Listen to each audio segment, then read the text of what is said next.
2, 1, go!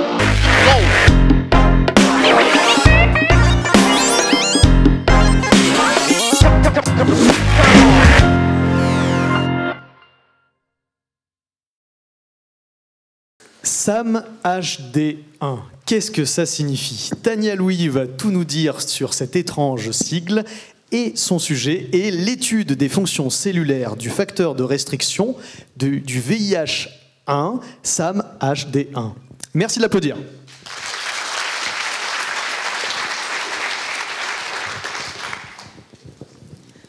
On connaît tous des gens qui ont des passions étranges. Moi, j'aime les virus. Cela vous surprend sans doute, mais savez-vous que plus de 8% de votre génome viennent de virus?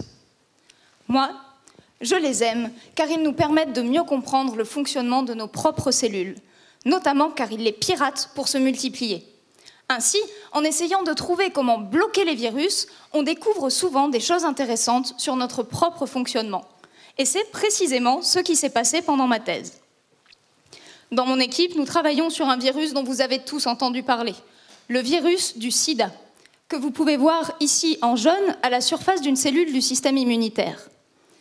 Et nous faisons de la virologie moléculaire. C'est-à-dire que nous essayons de comprendre ce qui se passe à une échelle où les acteurs font moins d'un millième de millimètre. À ce niveau, la progression du virus dans la cellule ressemble à une chasse au trésor. Le VIH accoste et passe à l'abordage de la cellule.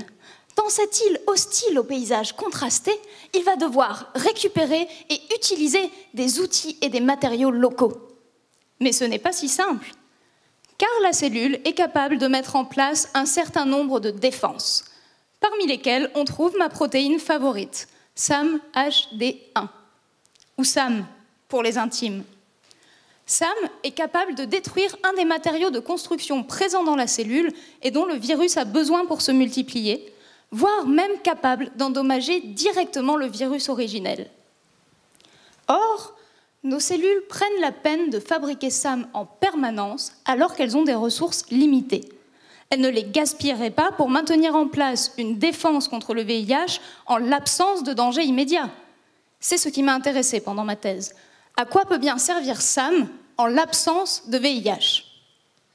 J'ai découvert qu'en agissant sur les matériaux de construction disponibles dans la cellule, SAM n'est pas seulement capable de bloquer le VIH, il est aussi capable de ralentir la multiplication de nos propres cellules. Cela vous rappelle sans doute quelque chose, une maladie dans laquelle les cellules prolifèrent de façon anormale. Et oui, encore le cancer. J'ai étudié des échantillons de leucémie, des cancers dus à une prolifération anormale des cellules du système immunitaire. Et j'ai montré que chez la plupart des patients, SAM avait disparu des cellules tumorales. Il semble même que cette disparition rende les cellules cancéreuses résistantes à la chimiothérapie.